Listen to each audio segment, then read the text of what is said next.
નમસ્કાર વિદ્યાર્થી મિત્રો, ઓક્સફર્ડ સ્કૂલ ઓફ સાયન્સ શાળા પરિવારમાં આપનું સ્વાગત છે. મિત્રો, આપણે સ્વાધ્યાયના પ્રશ્નો અત્યારે ગણીએ છીએ, જેમાં આજે 17મા નંબરનો પ્રશ્ન જોવાનો છે. પ્રશ્ન થોડોક લાંબો છે, જવાબ થોડોક લાંબો છે. ધ્યાન આપીશું આપણે. ઇઝી છે, સહેલો છે, કાંઈ એટલું બધું અઘરું છે નહીં. ચાલો જોઈએ. પહેલાં રકમ જોશું, એ પ્રમાણે આકૃતિ જોશું અને આકૃતિ પ્રમાણે દાખલો ગણવાનો પ્રયત્ન કરીએ. અહીંયા વાત કરી છે કે કોઈ એક પથ્થરને 100 મીટર ઊંચા ટાવરની ટોચ પરથી પડતો મૂકવામાં આવે છે. પ્રશ્ન નંબર 17, એમાં એવું કીધેલું છે કે કોઈ પથ્થર છે, પથ્થરને 100 મીટર ઊંચા ટાવરની ટોચ ઉપરથી પડતો મૂકવામાં આવે છે. તો અત્યારે આપણે અહીંયા સૌપ્રથમ તો ટાવર દોરી નાખીએ. અને ટાવરની ઊંચાઈ આપણને કીધેલી છે 100 મીટર છે. ચાલો અત્યારે એને દોરીએ. ધારી લો કે આ એક કોઈ ટાવર છે. આ ટાવરની ઊંચાઈ 100 મીટર છે.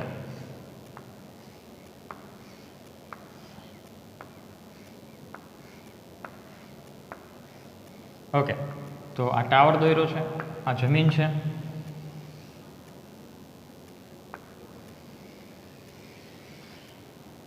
આ ઊંચાઈ એટલે કે હાઇટ h આપણને આપી દીધેલી છે 100 મીટર છે. તો આપણે લખી નાખીએ h અથવા s બરાબર 100 મીટર છે. અને પથ્થરને અહીંયા ઉપરથી પડતો મૂકવામાં આવે છે, બરાબર, નીચે તરફ. સ્વાભાવિક છે કે પથ્થર જ્યારે 100 મીટર ઊંચા ટાવરની ટોચ ઉપર હશે ત્યારે શરૂઆતમાં સ્થિર હશે, માટે તેનો પ્રારંભિક વેગ u બરાબર 0 હશે. u બરાબર 0 મીટર સેકન્ડ ઇન્વર્સ. તો રકમમાં આપણને જે કીધું છે એ પ્રમાણે આપણે આટલું દોરી નાખીએ. કોઈ પથ્થરને 100 મીટર ઊંચા ટાવરની ટોચ પરથી પડતો મૂકવામાં આવે છે. તે જ સમયે બીજા પથ્થરને જમીન પરથી 25 મીટર પ્રતિ સેકન્ડના વેગથી ઉર્ધ્વ દિશામાં ફેંકવામાં આવે છે. એટલે કે આ પથ્થરને જ્યારે પડતો મૂકવામાં આવે છે એ જ સમયે એક કોઈ બીજા પથ્થરને જમીન પરથી ઉર્ધ્વ દિશા એટલે કે ઉપર તરફની દિશા, આપણે અહીંયા દિશા દર્શાવી દઈએ, ઉર્ધ્વ દિશામાં 25 મીટર પ્રતિ સેકન્ડના વેગથી ફેંકવામાં આવે છે. એટલે બીજો જે પથ્થર છે, બીજા પથ્થરનો પ્રારંભિક વેગ જેને આપણે u કહીએ એ 25 મીટર પ્રતિ સેકન્ડ છે. 25 મીટર પ્રતિ સેકન્ડ. આ પ્રથમ પથ્થર છે, આ બીજો પથ્થર છે. પ્રથમ પથ્થરના વેગને, પ્રારંભિક વેગને u1 કહીએ, બીજા પથ્થરના પ્રારંભિક વેગને u2 કહીએ. તો આટલું આપણને અહીંયા રકમ ઉપરથી માલુમ પડે છે. ત્યારબાદ આપણે આગળ વધીએ. રકમમાં શું કહે છે? તો બંને પથ્થર ક્યારે અને ક્યાં એકબીજાને મળશે? પ્રશ્ન એવો છે કે બંને પથ્થર, પથ્થર નંબર 1 અને પથ્થર નંબર 2, ક્યારે એટલે ક્યાં સમયે અને ક્યાં એટલે કેટલા અંતરે એકબીજાને મળશે એ આપણે શોધવાનું છે, જોવાનું છે. ધારી લો કે અહીંયા અત્યારે આ પથ્થરની જે ટાવરની હાઇટ છે, ટાવરની હાઇટ આપણે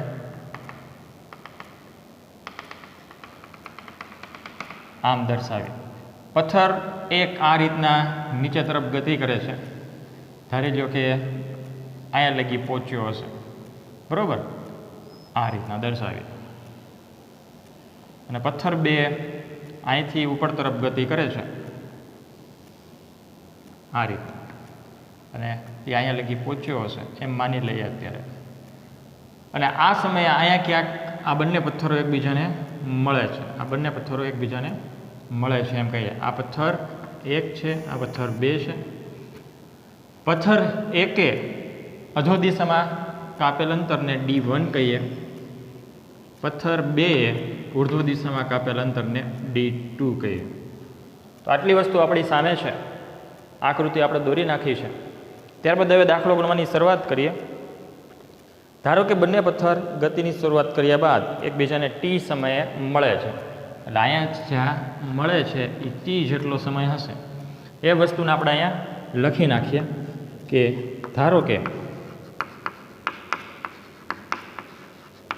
બંને પથ્થર ગતિની શરૂઆત કર્યા બાદ t સમયે એકબીજાને મળે છે. જે આપણે આકૃતિમાં દર્શાવ્યું છે એ જ અહીંયા આપણે લખ્યું છે. હવે જ્યારે ટી સમયે એકબીજાને મળે છે ત્યારે પથ્થર 1 દ્વારા કપાયેલ અંતર D1 અને પથ્થર 2 દ્વારા કપાયેલ અંતર D2 જેટલું છે, જે અહીંયા આપણે લખીને દર્શાવી દઈએ. જ્યારે તે બંને એકબીજાને મળે છે ત્યારે પથ્થર 1 દ્વારા કપાયેલ અંતર D1 અને પથ્થર 2 દ્વારા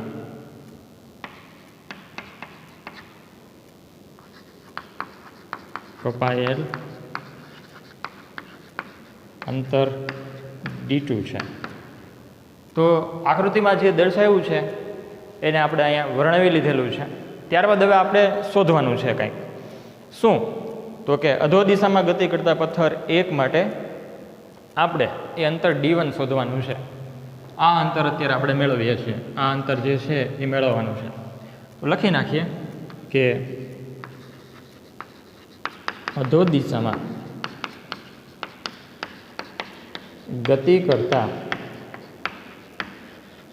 પથ્થર 1 માટે કાપેલ અંતર મેળવીએ. મિત્રો D1 મેળવવાનું છે. આપણી પાસે અચળ પ્રવેગી ગતિના સમીકરણ હતા. S બરાબર ut પ્લસ 1/2 at². એસની જગ્યાએ h કહી શકો અને ડી પણ કહી શકો. એસ એટલે કે અંતર જ છે, એચ એટલે હાઇટ, એ પણ અંતર થયું, ડી એટલે ડિસ્ટન્સ, એ પણ અંતર જ થયું. તો અચળ પ્રવેગી ગતિના જે સમીકરણો છે એમાં એસ બરાબર ut પ્લસ 1/2 at², એ સમીકરણનો આપણે અત્યારે ઉપયોગ કરવાનો છે અને એની ઉપરથી આપણે એ D1 મેળવવાનું છે. પણ પહેલાં આપણે ડેટા લખી નાખીએ. ડેટામાં આપણને શું જોવા મળે છે? તો આપણે કહી શકીએ કે અહીં પથ્થર 1ની વાત થઈ છે. પથ્થર 1 એ જ્યારે અધો દિશામાં ગતિ કરે છે, અધો દિશામાં, ત્યારે તેનો પ્રારંભિક વેગ u1 બરાબર 0 હશે. તો અહીં આપણે લખી શકીએ કે u1 બરાબર 0 મીટર સેકન્ડ ઇનવર્સ. ઉપરાંત જ્યારે નીચે તરફ ગતિ કરે છે ત્યારે એ અને જીના મૂલ્ય સમાન થશે. કેટલા? તો કે 9.8 મીટર સેકન્ડ સ્ક્વેર ઇનવર્સ. બરાબર. તો આ રીતના આપણી પાસે આકૃતિ ઉપરથી બે ડેટા બની જાય છે. ત્યારબાદ આપણે હવે સૂત્ર મૂકીશું. સૂત્રમાં કિંમત મૂકીને આગળ વધવાનું છે. ચાલો જે અત્યારે સૂત્ર મૂકીએ. એસ બરાબર ut પ્લસ 1/2 at². આ સમીકરણમાં આપણે અત્યારે શું કરીશું? તો કે એસ છે, એસની જગ્યાએ આપણે ડી લખી શકીએ. પથ્થર 1 માટેની વાત છે માટે એને D1 કહી શકીએ. તો અહીંયા યુ છે એની જગ્યાએ આપણે u1 મૂકી શકીએ. શું કામ? કારણ કે અહીંયા પથ્થર 1ની વાત છે માટે અહીંયા આપણે u1 લખીશું. તો u કેટલો છે?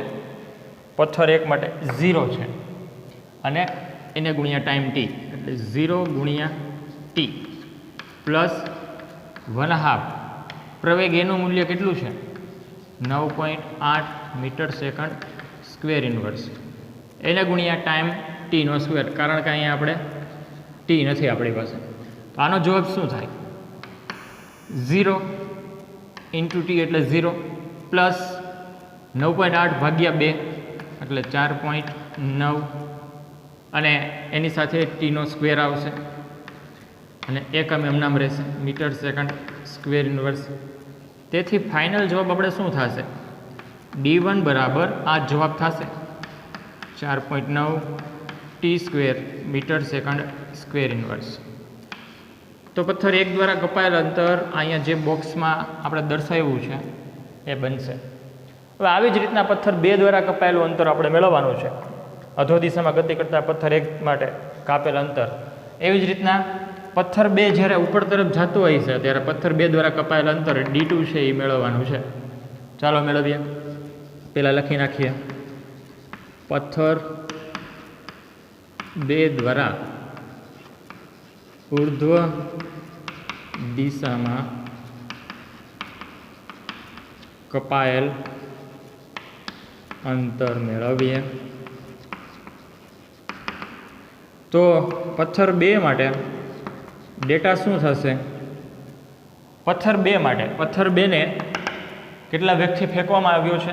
તો કે 25 મીટર પ્રતિ સેકન્ડના વેગથી ફેંકવામાં આવ્યો છે. પથ્થર 2નો પ્રારંભિક વેગ જેને u2 કહેશું, જે આપણને આપી દીધો છે 25 મીટર સેકન્ડ સ્ક્વેર ઇન્વર્સ. બીજો ડેટા શું થશે? તો કે પથ્થર 2ને ઉપર તરફ ફેંકવામાં આવ્યો છે, એટલે ગુરુત્વાકર્ષણ બળની વિરુદ્ધ દિશામાં ફેંકવામાં આવ્યો છે, બરાબર. માટે તેમાં ઉત્પન્ન થતો પ્રવેગ એ, જેને આપણે g સ્વરૂપે દર્શાવીએ છીએ, એ ઋણ આવશે. હા, ઋણ આવશે. તો એ બરાબર g, જે કેવો હોય છે? -9.8 metre second square inverse. Okay, તો આ બે ડેટા આપણી પાસે અત્યારે છે. એના ઉપરથી આપણે s બરાબર ut પ્લસ 1/2 at સ્ક્વેર જે સૂત્ર છે એમાં આગળ વધીએ. s બરાબર ut પ્લસ 1/2 at સ્ક્વેર. તો અહીંયા એસની જગ્યાએ આપણે શું લખી શકશું? d2. શું કામ? પથ્થર 2 માટેની આપણે વાત કરીએ છીએ. પથ્થર 2 માટેની એટલે એને કાપેલું અંતર d2 મેળવવાનું છે. તો આગળ વધીએ આ સમીકરણમાં. d2 બરાબર અહીંયા u છે તો અહીંયા u2 આવશે. ઓકે, તો અહીંયા a છે, અહીંયા પ્રવેગ a2 આવશે. અહીંયા પ્રવેગ a1 આવ્યો તો a1, અહીંયા પણ આપણે a1 g1 મૂકી શકીએ. અહીંયા પણ a2 g2 મૂકી શકીએ. u2 ની કિંમત કેટલી છે? 25 છે. 25 મીટર સેકન્ડ સ્ક્વેર ઇન્વર્સ ગુણ્યા ટાઈમ t, એટલે કૌંસની બહાર ટાઈમ t લખી નાખીએ, પ્લસ 1/2. a2 નું મૂલ્ય કેટલું છે?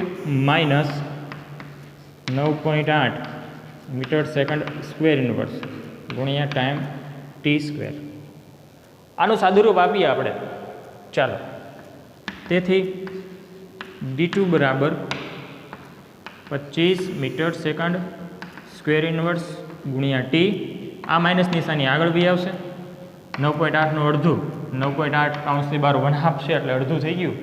9.8નું અડધું 4.9 t સ્ક્વેર છે એને ગુણાકારમાં લઈ લઈએ, ઇન્ટુ આ એકમ છે એ લખી નાખે મીટર સેકન્ડ સ્ક્વેર ઇન્વર્સ. તો પથ્થર 2 દ્વારા કપાયેલું અંતર અહીંયા બોક્સમાં જે આપણને દેખાય છે એટલું મળશે.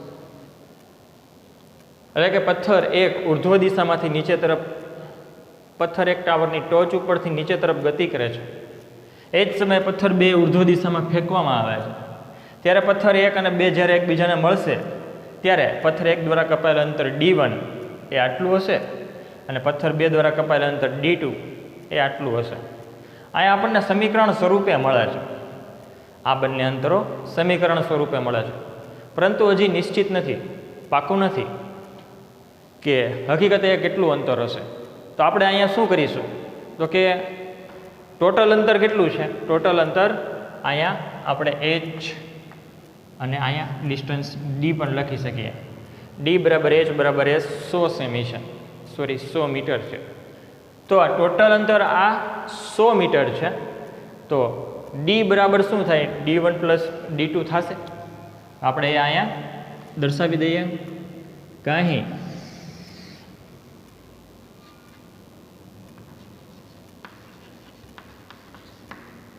d બરાબર d1 પ્લસ d2 છે.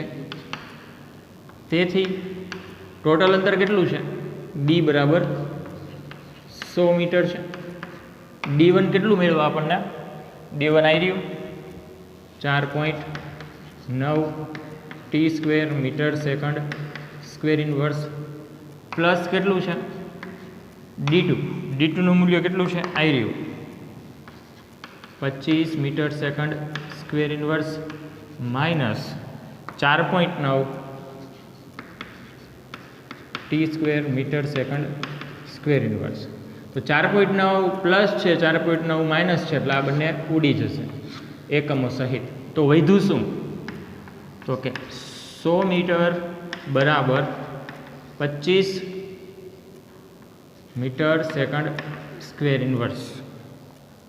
25 meter second square inverse into T છે અહીંયા ટી દર્શાવવો જરૂરી છે. તો 25 meter second square inverse into T. તો અહીંયા ટી છે એને સૂત્રનો કરતા બનાવીશું. માટે ટી બરાબર 100 મીટરના છેદમાં 25 મીટર સેકન્ડ સ્ક્વેર ઇન્વર્સ થશે.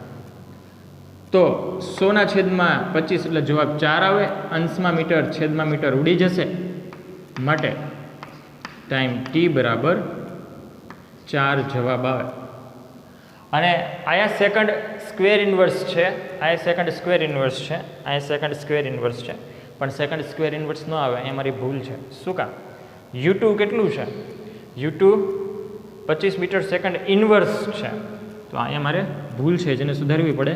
Metre second inverse, metre second inverse, metre second inverse, metre second inverse. અહીંયા પણ મીટર સેકન્ડ ઇન્વર્સ થશે.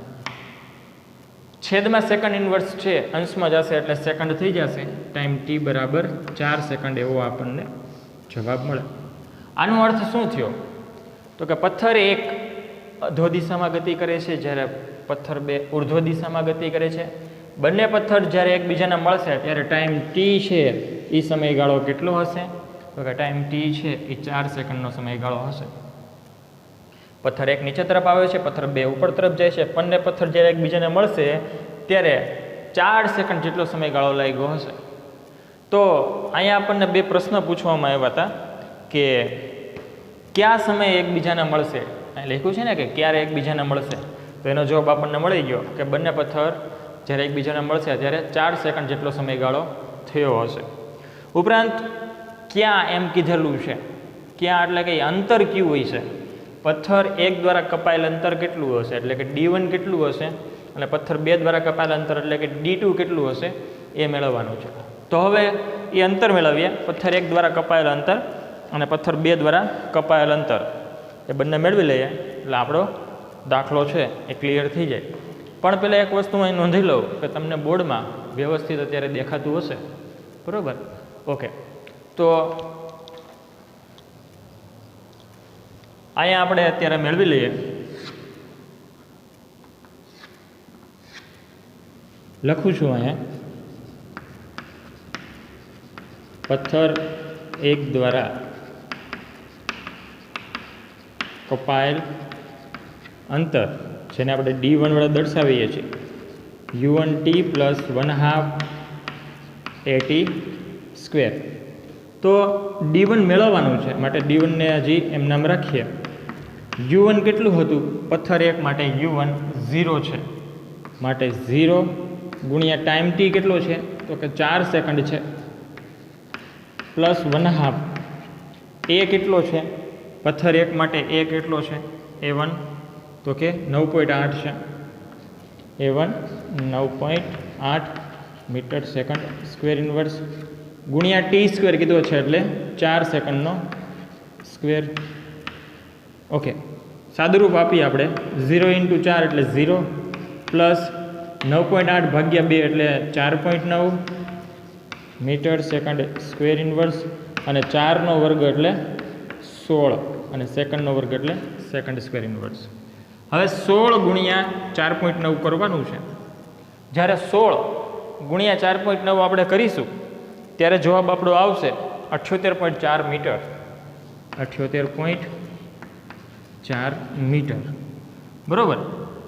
અને અહીંયા સેકન્ડ સ્ક્વેર ઇન્વર્સ અને સેકન્ડ સ્ક્વેર એ બંને ઉડી જશે. અહીંયા -2 ઘાત છે, અહીંયા +2 ઘાત છે, ઉડી જશે. એકમ ખાલી મીટર વધશે. એટલે પથ્થર એક દ્વારા કપાયેલ અંતર D1 78 મીટર જેવું આપણને 78.4 મીટર જેવું મળે છે. હવે આપણે આવી જ રીતના પથ્થર બે દ્વારા કપાયેલું અંતર એ મેળવવાનું છે. તો બહુ ઇઝી રીતના મળી જશે. બોર્ડમાં જમણી બાજુમાં જગ્યા થોડીક ઓછી છે. બોર્ડ નીચેની તરફ આપણને દેખાય છે તો એ નીચેના ભાગમાં જ એ ગણતરી હું અત્યારે કરી નાખું છું. પથ્થર 2 દ્વારા કપાયેલ અંતર અહીંયા હું લખી નાખું છું. પથ્થર 2 દ્વારા કપાયેલ અંતર. તો એ શું થશે? d2 બરાબર u2t પ્લસ 1/2 a2t², 1/2 at². એ રીતના u2 કેટલું છે મિત્રો? u2 જોવો જોઈએ. u2 25 છે, તો u2ની જગ્યાએ 25 મીટર સેકન્ડ ઇન્વર્સ ગુણ્યા ટાઈમ t કેટલો છે? 4 સેકન્ડ પ્લસ 1/2 a2 કેટલું છે? a2 જોવો જોઈએ. a2 અહીંયા કેટલું દેખાય છે? -9.8 metre second square inverse, -9.8 metre second square inverse અને ગુણ્યા t². t એટલે 4 સેકન્ડ છે, 4 સેકન્ડનો સ્ક્વેર. સાદુરૂપ આપીએ આપણે. 25 ચોકું 100 મીટર સેકન્ડ. અહીંયા ખાલી મીટર જ આવશે, કારણ કે સેકન્ડ ઇન્વર્સ અને સેકન્ડ બંને ઉડી જશે એટલે ખાલી મીટર વધશે. પ્લસ અહીંયા માઇનસ નિશાની છે એ આગળ વી આવશે એટલે અહીંયા પ્લસ નહીં આવે, માઇનસ આવશે. 9.8 ભાગ્યા 2 એટલે 4.9 મીટર સેકન્ડ સ્ક્વેર ઇન્વર્સ અને 4 નો વર્ગ 16 સેકન્ડ સ્ક્વેર. ઓકે, તો આ ભાગનું બોર્ડ લગભગ દેખાતું નહીં હોય, તો ગણતરી માટે હું અહીંયા આ નીચેની જગ્યા છે એનો ઉપયોગ કરું છું. ઓકે, તો d2 બરાબર શું છે? 100 મીટર માઇનસ અહીંયા જોવો જોઈએ સેકન્ડની 2 ઘાત છે, સેકન્ડની -2 ઘાત છે, ઉડી જશે. 16 ગુણ્યા 4.9 એ તો ગણતરી આપણે કઈ રીતથી? 16 ગુણ્યા 4.9 એટલે 78.4 મીટર થાય. તો 16 ગુણ્યા 4.9 એકમ ખાલી મીટર વધશે એટલે 78.4 મીટર. તો મિત્રો 100 - 78.4 આનો જવાબ કેટલો આવશે? 21.6 મીટર આવશે. 21.6 મીટર એટલે d2 બરાબર 21.6 મીટર આપણને મળે છે. તો અહીંયા આ જે દાખલો છે 4 માર્ક્સનો સરસ મજાનો એ કમ્પ્લીટ થાય છે. આપણને દાખલામાં એવું પૂછવામાં આવ્યું હતું કે કયા સમયે એકબીજાને મળશે ટાઈમ t? તો 4 સેકન્ડ એકબીજાને મળશે અને જ્યારે 4 સેકન્ડ એકબીજાને મળે છે એ બંને પથ્થરો, ત્યારે પથ્થર 1 દ્વારા કપાયેલા અંતર d1 એ 78.4 મીટર હશે અને પથ્થર 2 દ્વારા કપાયેલા અંતર એ d2 21.6 મીટર જેટલું હશે. તો આમ કરીને છેલ્લે આપણે જવાબમાં લખી શકીએ. આમ પથ્થર 1 દ્વારા કપાયેલ અંતર 78.4 મીટર હશે અને પથ્થર 2 દ્વારા કપાયેલ અંતર 21.6 મીટર હશે. આ 4 માર્ક્સનો દાખલો છે. એક જ સૂત્ર આધીન આખો દાખલો કમ્પ્લીટ થાય છે. ને એ સૂત્ર છે આ. દરેક જગ્યાએ જો એ જ સૂત્ર આવે છે. s બરાબર ut પ્લસ 1/2 at². જો અહીંયા એ જ છે. એસની જગ્યાએ આપણે શું લીધું છે? ડી લીધું છે. પછી જો ફરી પાછું એ સૂત્ર ક્યાં આવે છે? આવી. ફરી પાછું એ સૂત્ર આવે છે અહીંયા. તો એક જ સૂત્ર આધીન આ દાખલો આપણો આખો કમ્પ્લીટ થાય છે. તો 17મા નંબરનો દાખલો કમ્પ્લીટ થયા બાદ સ્વાધ્યાયનો આની જેવો જ સરસ મજાનો એક 18મા નંબરનો દાખલો છે. તો 18મા નંબરના દાખલાની રકમમાં એક વખત ધ્યાન આપો જોઈએ અને એ દાખલો અત્યારે આપણે ગણી લઈએ. ચાલો 18મા નંબરનો દાખલો રકમમાં ધ્યાન આપજો. ત્યાં સુધીમાં અહીંયા હું આ બોર્ડને ભૂસી નાખું.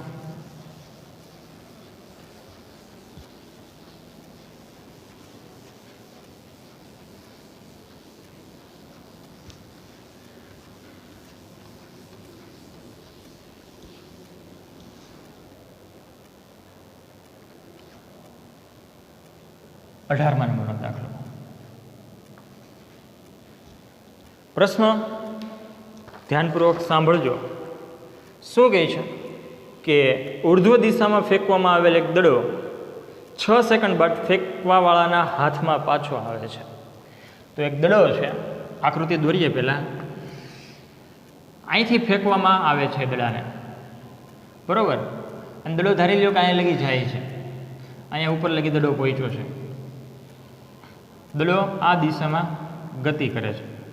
કોઈ પણ વસ્તુને તમે ઉપર તરફ ફેંકો એટલે ફરી પાછી નીચે તરફ આવવાની જ છે. આ ચોક છે એને હું અહીંથી ફેંકું છું, ઉપર જશે, પછી ફરી પાછું હાથમાં આવશે.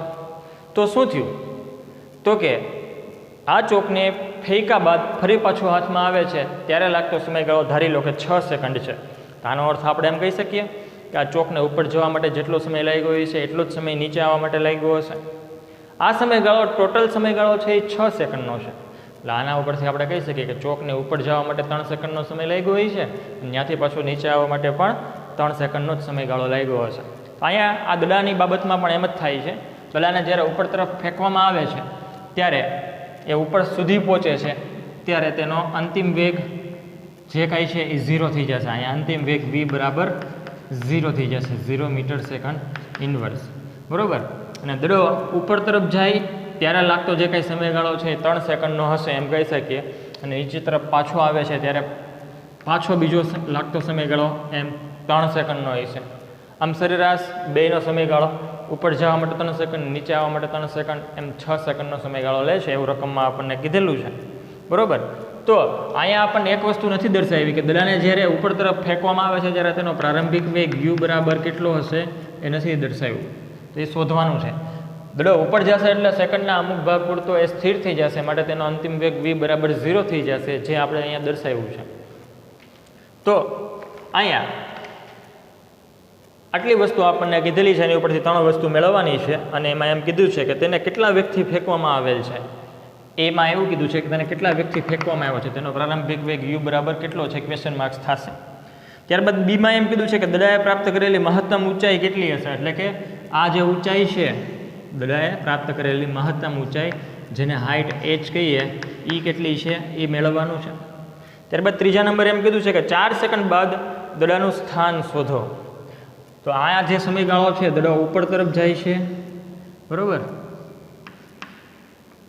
અને મહત્તમ ઊંચાઈએ પહોંચે છે ત્યારે 3 સેકન્ડ છે એટલો સમયગાળો લાગે છે. આ 1, 2 ને 3 આ સમયગાળો મેં દર્શાવ્યો છે. આ 1 સેકન્ડ, આ બીજી સેકન્ડ અને આ ત્રીજી સેકન્ડ. એટલે દડો ઉપર તરફ ગયો આ રીતના, બરાબર, ત્યારે સમયગાળો લાગ્યો 3 સેકન્ડનો મહત્તમ ઊંચાઈ. ત્યાંથી પાછી નીચે તરફ આવશે એટલે અહીંયા લગી પહોંચશે ત્યારે 4 સેકન્ડ જેટલો સમયગાળો થયો. આ લેવલે પહોંચે, ઉપરથી પાછો નીચે તરફ આવે છે, ઉપર જાય છે 3 સેકન્ડ, પછી નીચે આવવાની શરૂઆત કરે છે તે ચોથી સેકન્ડ અહીંયા જ થાય. તો અહીંયા દડો પહોંચે ટાઈમ t બરાબર 4 સેકન્ડે. ત્યારે શું કીધું છે કે 4 સેકન્ડ બાદ દડાનું સ્થાન કેટલું છે એ શોધો. ચાલો જે આને ઉપરથી આપણે દાખલા ગણવાની શરૂઆત કરીએ. અહીં આપણને ડેટા સ્વરૂપે જે આપેલું છે એ પહેલાં લખીશું અને એની પહેલાં આપણે લખી નાખીશું કે અહીં દડાને ઉર્ધ્વ દિશામાં ફેંકવામાં આવેલ છે અને 6 સેકન્ડ બાદ ફેંકવાળાના હાથમાં પાછું આવે છે એવું શરૂઆતમાં અહીંયા આપણને જે કીધેલું છે એ લખી નાખીએ. અહીં દડાને ઉર્ધ્વ દિશામાં ફેંકવામાં આવે છે અને 6 સેકન્ડ બાદ ફેંકવામાં 6 સેકન્ડ બાદ ફેંકવાવાળાના હાથમાં પાછું આવે છે. ફેંકવાવાળાના હાથમાં પાછું આવે છે. માટે એમ કહી શકીએ આપણે શું તો કે 3 સેકન્ડ બાદ દડો મહત્તમ ઊંચાઈએ પહોંચ્યો હશે. માટે 3 સેકન્ડ બાદ એ દડો મહત્તમ ઊંચાઈએ પહોંચ્યો હશે. તેથી ટાઈમ t બરાબર 3 સેકન્ડ હશે. આગળ આપણને જે ડેટા આપેલા છે એ ડેટા અહીંયા લખી નાખીએ. અહીં દડાને કેટલા વેગથી ફેંકવામાં આવ્યો છે એ આપણને કીધું નથી, એટલે યુ બરાબર ક્વેશ્ચન માર્ક્સ. ઉપરાંત દડો મહત્તમ ઊંચાઈ પ્રાપ્ત કરે છે ત્યારે તેનો અંતિમ વેગ વી બરાબર 0 metre second inverse, time t બરાબર 3 સેકન્ડ થશે, બરાબર. અને હાઇટ એચ મેળવવાની છે, હાઇટ એચ બરાબર ક્વેશ્ચન માર્ક્સ. ઉપરાંત એ બરાબર જી, આનું મૂલ્ય કેટલું થશે એ આપણે મેળવવાનું છે. એ બરાબર જી. દડો જ્યારે ઉપર તરફ ગતિ કરતો હોય છે ત્યારે તેનો વેગ એ બરાબર જી ઉપર તરફની દિશા હશે, માટે -9.8 મીટર સેકન્ડ સ્ક્વેર ઇન્વર્સ થશે. અહીંયા વાત કોની કરીએ છીએ? પહેલા નંબરની. પહેલા નંબરમાં આપણને શું કીધું છે તો કે તેને કેટલા વેગથી ફેંકવામાં આવેલ છે તે શોધો. દડાનો પ્રારંભિક વેગ મેળવીએ એમ લખી નાખીએ. દડાનો પ્રારંભિક વેગ મેળવીએ. દડાનો પ્રારંભિક વેગ એના ડેટા આ પ્રમાણે થશે. ત્યારબાદ હવે આપણી પાસે સૂત્ર છે અચળ પ્રવેગી ગતિનું, જે કંઈ સમીકરણ છે 3 સમીકરણો જે આપણે જોઈ ગયા હતા એમાંથી પહેલું જે સમીકરણ છે v બરાબર ut plus 1/2 at square, s બરાબર ut plus 1/2 at square, s બરાબર ut પ્લસ 1/2 at સ્ક્વેર જે સમીકરણ છે એ સમીકરણનો જો કે ઉપયોગ નહીં આવે. v બરાબર ut પ્લસ અચલ પ્રવેગીના જે 3 સમીકરણો હતા એમાંથી v બરાબર સમીકરણ જે છે એ યુઝ કરશું. v બરાબર u પ્લસ એટી. આ સમીકરણ છે મિત્રો, એમાં જે પોઈન્ટ આપણને આપેલા છે એ દરેક પોઈન્ટ આપણી પાસે હાજર છે. મેળવવાનું છે આપણે યુ મેળવવાનું છે, માટે યુના સૂત્રનો કરતા બનાવી નાખીએ. યુ બરાબર વી માઇનસ એટી આવું થાય. વીનું મૂલ્ય કેટલું છે? વીનું મૂલ્ય તો 0 છે, 0 મીટર સેકન્ડ ઇન્વર્સ માઇનસ એ કેટલો થશે? -9.8 metre second square inverse. Time t કેટલો છે? ટાઈમ ટી 3 સેકન્ડ છે, 3 સેકન્ડ લખી નાખીએ. 3 સેકન્ડ. ઓકે, આ 0 છે એટલે 0 જ રહેશે, માઇનસ માઇનસ પ્લસ થઈ જશે. 9.8 ગુણ્યા 3 કરવાનું છે મિત્રો. 9.8 ગુણ્યા 3 કરીએ ત્યારે 29.4 જવાબ આપણને મળે છે. 29.4. આ સેકન્ડની પ્લસ 1 ઘાત, આ સેકન્ડની -1 ઘાત, એટલે સેકન્ડની -1 ઘાત વધશે. મીટર સેકન્ડ ઇન્વર્સ આવો જવાબ મળે છે. તો આના ઉપરથી આપણને જવાબ શું મળશે કે યુ બરાબર 29.4 મીટર સેકન્ડ ઇન્વર્સ. આનો અર્થ એમ થયો કે દડાને 29.4 મીટર સેકન્ડ ઇન્વર્સના વેગથી ફેંકવામાં આવેલ હશે. ત્યારબાદ આપણે વાત કરીએ બીજા નંબરની. બીજા નંબરમાં આપણને શું મેળવવામાં કીધું છે તો કે દડાએ પ્રાપ્ત કરેલી મહત્તમ ઊંચાઈ કેટલી હશે? દડાએ પ્રાપ્ત કરેલી મહત્તમ ઊંચાઈ હાઇટ એચ મેળવવાની છે. તો એ આપણે લખી નાખીએ. દડાએ પ્રાપ્ત કરેલી મહત્તમ ઊંચાઈ, દડાએ પ્રાપ્ત કરેલી મહત્તમ ઊંચાઈ મેળવીએ. અચળ પ્રવેગીના જે સમીકરણો છે એસ બરાબર યુટી પ્લસ 1/2 એટી સ્ક્વેર, એમાં એસની જગ્યાએ આપણે એચ લખી શકીએ. યુ અહીંયા શું આવશે મિત્રો? યુ તો કે યુની કિંમત તો આપણે અહીંયા મેળવી. Time T 3 સેકન્ડનો. દડો ઉપર જાય છે એટલે અહીંયા પ્રવેગ એ છે એ માઇનસ આવશે, બરાબર. તો ચાલો જે એ પ્રમાણે આપણે ગણતરી કરીએ અને જવાબ શું આવે છે જોઈએ. યુની કિંમત 29.4 metre second inverse. Time t કેટલો કીધેલો છે? ટાઈમ ટી 3 સેકન્ડ છે, ગુણ્યા 3 સેકન્ડ પ્લસ 1/2 એ બરાબર -9.8 મીટર સેકન્ડ સ્ક્વેર ઇન્વર્સ.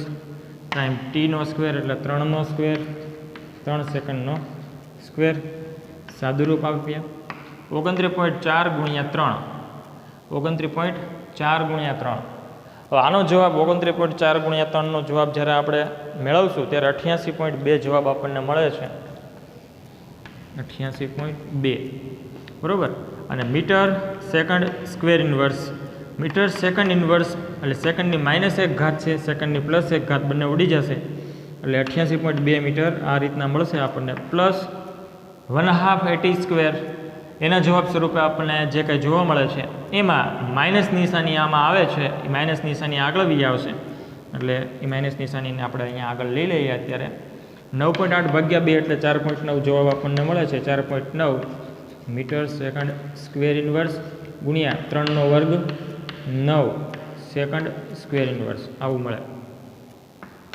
હજી સાદુરૂપ આપણે આગળ મેળવીએ 88.2 મીટર માઇનસ 4.9 ગુણ્યા 9 4.9 ગુણ્યા 9 એનો જવાબ 44.1 આપણને મળશે 44.1 અહીં સેકન્ડ સ્ક્વેર છે સેકન્ડ સ્ક્વેર ઇન્વર્સ છે વધ્યો ખાલી મીટર 88.2 માઇનસ 44.1 બરાબર જવાબ આપણો આવે છે 44.1 મીટર એટલે હાઇટ h બરાબર આપણને 44.1 મીટર મળે છે આમ દડાએ પ્રાપ્ત કરેલી મહત્તમ ઊંચાઈ 44.1 મીટર જેટલી હશે ત્યારબાદ ત્રીજા નંબરમાં આપણને શું કીધું છે કે 4 સેકન્ડ બાદ દડાનું સ્થાન શોધો 4 સેકન્ડ બાદ દડો ક્યાં પહોંચ્યો હશે તે મેળવવાનું છે તો ટાઈમ t બરાબર અહીંયા 4 સેકન્ડ આપણે લેવું પડશે લખી નાખીએ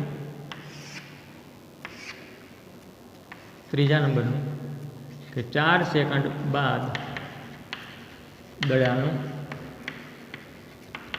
સ્થાન મેળવીએ ઓકે તો અહીં ડેટામાં શું થશે ટાઈમ t બરાબર 4 સેકન્ડ બરાબર હવે અહીંયા અચળ પ્રવેગી ગતિનું જે સમીકરણ છે એ જ સમીકરણનો અહીંયા આપણે ઉપયોગ કરવાનો છે s બરાબર ut plus 1/2 AT square okay તો ચાલો જે મેળવીએ s બરાબર ut પ્લસ 1/2 AT સ્ક્વેર બરાબર હવે એસની જગ્યાએ આપણે ડી પણ લખી શકીએ તેથી ડી બરાબર યુ કેટલો છે તો કે યુ 29.4 મીટર છે 29.4 મીટર ટાઈમ ટી બરાબર શું લેવાનું છે 4 સેકન્ડ લેવાનું છે પ્લસ 1/2 એ કેટલો છે તો કે -9.8 મીટર સેકન્ડ સ્ક્વેર ઇન્વર્સ ગુણ્યા ટી સ્ક્વેર એટલે 4 સેકન્ડનો સ્ક્વેર 29.4 ગુણ્યા 4 29.4 ગુણ્યા 4 આનો જવાબ મિત્રો 117.6 આવશે 29.4 ગુણ્યા 4 117.6 મીટર સેકન્ડ બરાબર ઓકે મીટર ઇન્ટુ સેકન્ડ અહીંયા હું સેકન્ડ ઇન્વર્સ લખતા ભૂલી ગયો છું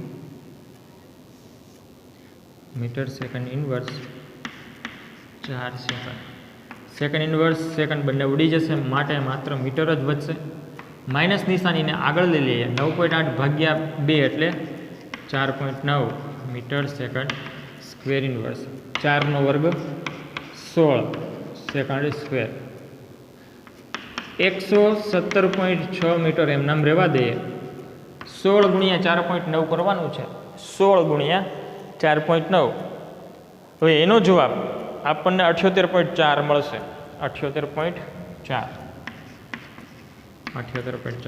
second square inverse second square બંને ઉડી જશે વધશે મીટર તો 117.6 માઇનસ 78.4 117.6 માઇનસ 78.4 આનો જવાબ 29.2 મીટર આપણને મળે છે 39.2 29.2 નહીં પણ 39.2 મીટર આવું મળે છે આમ 4 સેકન્ડ બાદ દડાનું સ્થાન જમીનની સપાટીએથી 39.2 મીટર હશે બરાબર તો છેલ્લે લખી નાખીએ કે આમ દડાને ફેંક્યા બાદ 4 સેકન્ડ બાદ દડો જમીનની સપાટીથી 39.2 મીટરની ઊંચાઈએ હશે. આ રીતના આપણો 18મા નંબરનો દાખલો કમ્પ્લીટ થાય છે. આ 3 માર્ક્સમાં પૂછાઈ શકે અથવા 4 માર્ક્સમાં પૂછાઈ શકે એવો દાખલો હતો. આજના લેક્ચરમાં માત્ર 2 દાખલા આપણે જે જોયા એ આમ ગણીએ તો લાંબા દાખલા છે પણ સરસ દાખલા છે. તો આજના લેક્ચર પૂરતું મિત્રો આટલું રાખીએ. નેક્સ્ટ લેક્ચરમાં નવા ટોપિક સાથે આપણે શરૂઆત કરીએ. ત્યાં સુધી અસ્તુ. આભાર. જય હિન્દ, જય ભારત.